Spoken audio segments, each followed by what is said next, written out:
Ya, Assalamualaikum warahmatullahi wabarakatuh. Selamat malam ya, salam sejahtera untuk kita semua. Nah, pada kesempatan kali ini, jadi Bu Ratih akan melanjutkan perkuliahan ya mengenai aspek lokasi di dalam manajemen retail. Nah, seyogianya karena ini materi terakhir sebelum UTS, ini pengennya saya berikan tatap muka secara daring gitu ya, tapi karena Bu Ratih besok ada jadwal untuk menguji mahasiswa sidang skripsi, maka saya ubah menjadi video pembelajaran ya, nggak masalah. Yang penting uh, materi tetap tersampaikan dan juga mahasiswa bisa memahami secara lebih dalam ya. Oke, saya share dulu untuk materinya ya.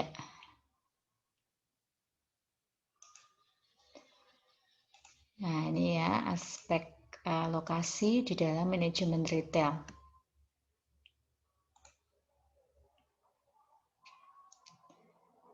Oke.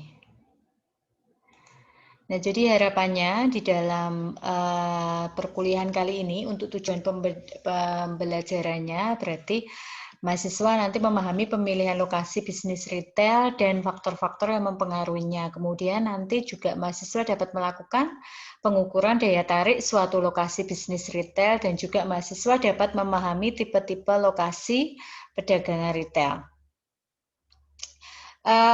Kompetensi dasarnya ya, kompetensi dasarnya mahasiswa ini diharapkan dapat menganalisis hubungan antara skala ekonomi, demografi, iklim bisnis, dan kompetisi dengan pemilihan suatu lokasi. Dan juga mahasiswa dapat memperkirakan pengukuran permintaan dengan menggunakan metode analog dan regresi, dan juga mahasiswa dapat menjelaskan masing-masing tipe lokasi perdagangan retail. Nah, pemilihan lokasi retail ini adalah sebuah keputusan yang sangat strategis ya, karena di sini sekaligus dengan lokasi yang dipilih gitu ya, ya.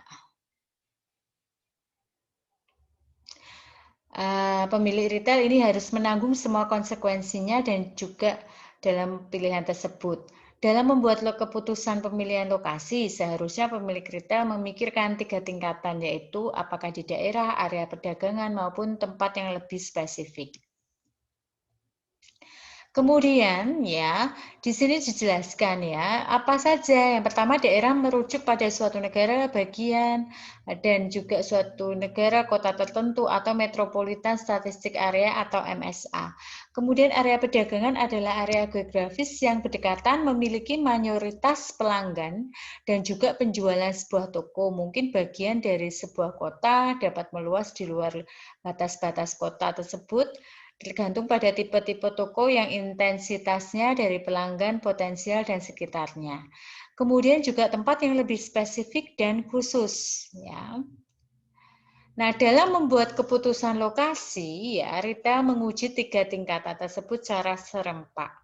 Dalam menguji ketiga keputusan tadi, ya, caranya gimana? Mengamati faktor mempengaruhi daya tarik suatu area perdagangan, menguji apa yang dicari pemilik retail dalam memilih tempat, seperti target penjualan yang harus dicapai, sehingga dapat dilakukan pengujian dengan menggunakan beberapa metode peramalan. Jadi kalau untuk mini retail ya ini, karena retail itu adalah harapannya adalah cepat untuk berada di tangan konsumen, maka di sini ya hendaknya mereka memilih di daerah-daerah tertentu yang memang membutuhkan untuk retail modern gitu, Nj. Oke. Nah, faktor-faktor yang mempengaruhi daya tarik sebuah lokasi. Masalah-masalah yang membuat suatu lokasi tertentu memiliki daya tarik secara spesifik akan mengamati keuntungan aksesibilitas lokasi dan keuntungan secara lokasi sebagai pusatnya. Ya, yang pertama aksesibilitas. Ya, aksesibilitas suatu lokasi adalah suatu kemudahan bagi konsumen untuk datang atau masuk dan keluar dari lokasi tersebut. Ya, yang pertama adalah analisis makro.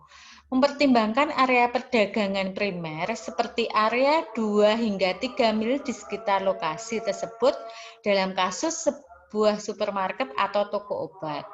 Untuk menaksir aksesibilitas lokasi pada tingkat makro retail secara bersamaan, mengevaluasi beberapa faktor seperti pola jalan, kondisi jalan, dan juga halangan-halangan yang bisa menghalangi sebuah toko itu berada.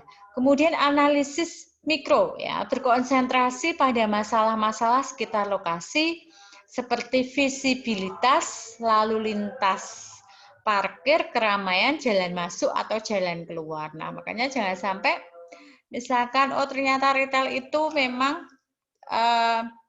berada di jalur cepat gitu ya, jalannya naik. Nah, ini juga harus diperhatikan karena itu nanti akan dari lokasi parkir itu akan menyusahkan sendiri. Nah, keuntungan secara lokasi dalam sebuah pusat kota ya, setelah aksesibilitas, pusat telah dievaluasi, analis harus mengevaluasi lokasi di dalamnya. Hal ini disebabkan lokasi yang lebih baik memerlukan biaya yang lebih tinggi, sehingga retail harus mempertimbangkan kepentingan mereka. Contohnya adalah dalam wilayah pusat perbelanjaan, lokasi yang lebih mahal adalah lokasi yang mendekati supermarket. Ya, itu ya lebih mahal misalkan ada yang paling besar misalkan Transmart ya, ini kemudian ada mini retail yang mendekati. Nah, ini juga lokasinya cukup mahal juga karena mereka mendekati untuk mega retail gitu ya yang paling besar. Kemudian tipe-tipe lokasi. Keputusan menentukan lokasi bisa berubah karena retail juga melakukan investasi penting seperti melakukan pembelian dan pengembangan tokonya, menyewa secara jangka panjang kepada para pengembang, kemudian keputusan untuk memilih lokasi menjadi penting di tahun belakangan karena sudah banyak tempat baru yang sudah digunakan untuk membuka retailnya. Semakin baik penempatannya, semakin sulit memperolehnya, tapi bisa menjadi kompleks bila tingkat pertumbuhan populasi penduduk lambat dan ada pusat perbelanjaan yang baru. Di samping kerumitan, misalnya birokrasi, penyewaan, dan biaya renovasi yang mahal, retail bisa saja menemukan lokasi penempatan baik, tapi sewanya mahal. Belum lagi birokrasinya penyewaan, pengesahan mahal, renovasinya juga mahal. Pada umumnya, penjualan ini melihat biaya lokasi versus nilainya bagi pelanggan ya. Retail mempunyai 3 tipe dasar lokasi yang dipilih, pusat perbelanjaan, lokasi di kota besar, bertempat di tengah kota maupun kota kecil. Kemudian lokasi bebas atau freestanding. Nah, ini adalah kelebihan dan kelemahan retail. Misalkan di pusat kota, kelebihannya ya banyak pelaku bisnis, konsumen banyak, pasarnya sudah mapan, fokus pasar lebih bebas. Nah, ada kelemahannya, harganya pasti kalau di pusat kota harga sewanya mahal, kurang terawat, kurang bersih, persaingannya tinggi gitu ya. Kemungkinan berkurang, masalah parkir. Nah, kemudian kalau di regional mall umumnya menjadi tujuan masyarakat dari beberapa lingkungan perumahan. Lalu lintas ramai, parkir luas, profesional ya. Kelemahannya ini hampir tidak ada.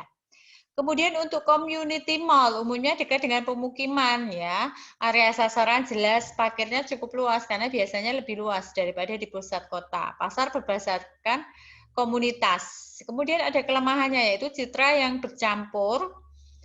Kemudian pasar yang terbatas, lalu lalang orang terbatas. Kemudian tempat bebas atau lokasi ya, sewanya lebih murah, tempat bisa diperluas, fleksibilitas tinggi ya. Kemudian kelemahannya ada lalu lalang, kurang, harus dilakukan promosi, sulit membuat pelanggan tertarik. Nah, itu untuk tadi ya untuk beberapa lokasi yang bisa dilakukan ya oleh retail. Nah, oke, saya lanjutkan di sini ya. Ya, oke. Misalkan di sini pada pusat pembelanjaan besar ya, menyediakan kebutuhan belanja banyak bagi konsumen. Ya, jadi di sini pengelolaannya banyak toko di bawah satu atap sehingga lebih menarik pelanggan. Apabila di sini dipisah-pisah ya. Contoh pusat perbelanjaan adalah strip center, yaitu pusat perbelanjaan yang biasanya mempunyai lahan parkir langsung di depan toko.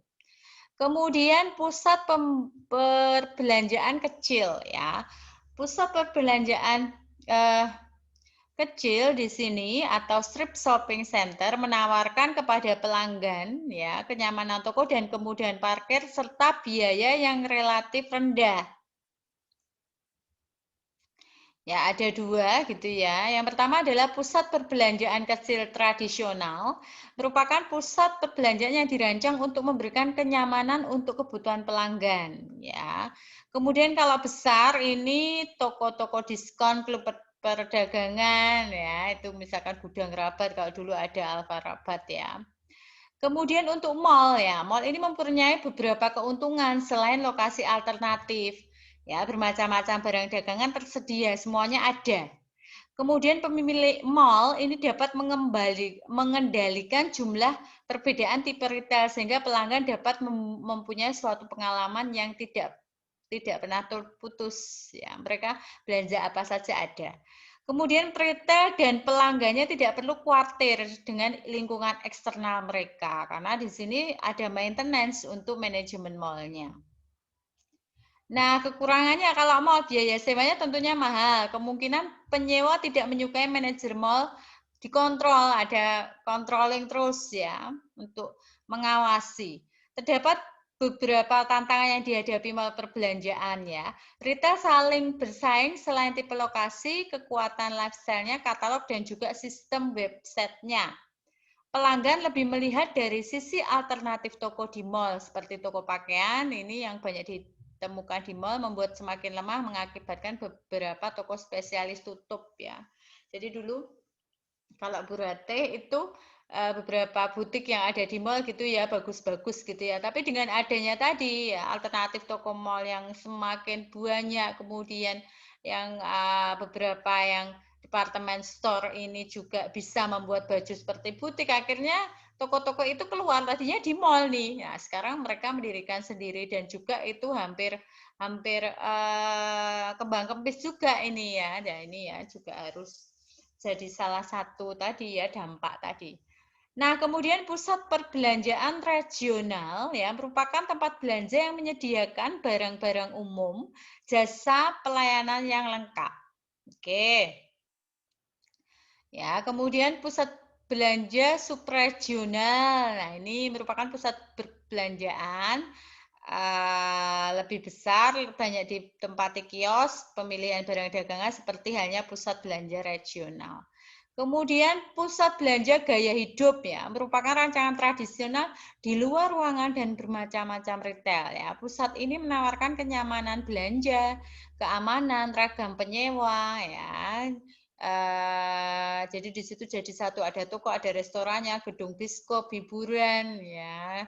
Ya seperti mall, hampir seperti mall ya. Tapi di sini kalau di Jakarta ya ada apa ya namanya Pondok Indah Mall gitu ya yang apa namanya di sini memang luar biasa ya untuk kalangan atas. Kemudian pusat mode atau pusat belanja khusus merupakan pusat belanja terdiri dari pakaian mahal, butik, toko souvenir ya, pernak-pernik berkualitas tinggi, bernilai ya. Pusat mode ini tidak ditempati oleh stand walaupun kadang penikmat makanan ini berfungsi sebagai tempat rekreasi ya. Oke ya, jadi ini yang memang menyediakan barang-barang mahal. Kemudian pusat belanja outlet ya, outlet shopping center pusat perbelanjaan sebagian besar pemilik gerai dan pabrik menjual merek buatan sendiri. Seharusnya mencakup retail dengan harga diskon ya. Contohnya misalkan Valo Mega Mall gitu ya.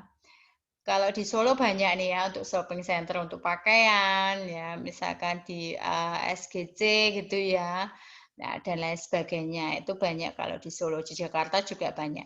Kemudian pusat belanja festival dan bertema merupakan pusat belanja khusus membuat penggabungan tema yang dibawa tokoh ya.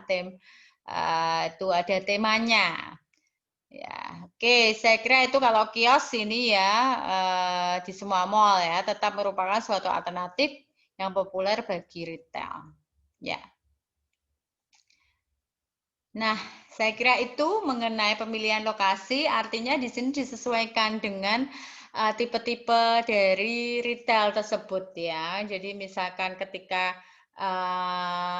apa hipermarket gitu ya memilihnya di pusat-pusat perbelanjaan karena memang mereka modalnya besar, kemudian juga barang yang dijual lebih banyak.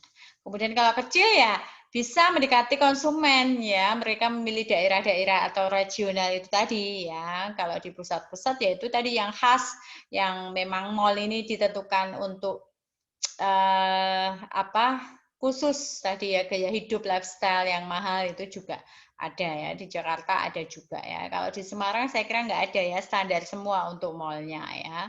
Oke, ya saya kira itu untuk aspek lokasi dalam manajemen retail, dalam bisnis retail.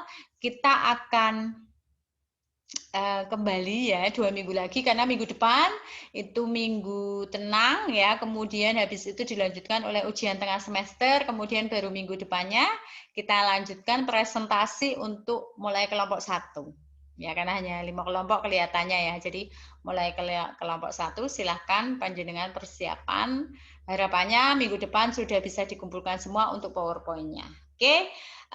Semoga kita selalu dalam keadaan sehat, kemudian kita selalu dalam lindungan Allah Subhanahu wa Ta'ala, dan juga mendekati bulan Ramadan, maka tentunya Bu Ratih juga ingin mengucapkan bahwa selama pembelajaran setengah semester ini, kalau ada perkataan yang kurang baik, mohon saya dimaafkan karena mendekati bulan baik. Oke, billahi taufik wal hidayah. Assalamualaikum warahmatullahi wabarakatuh. Terima kasih sudah menyaksikan video pembelajaran ini. Sampai jumpa di video pembelajaran minggu depan.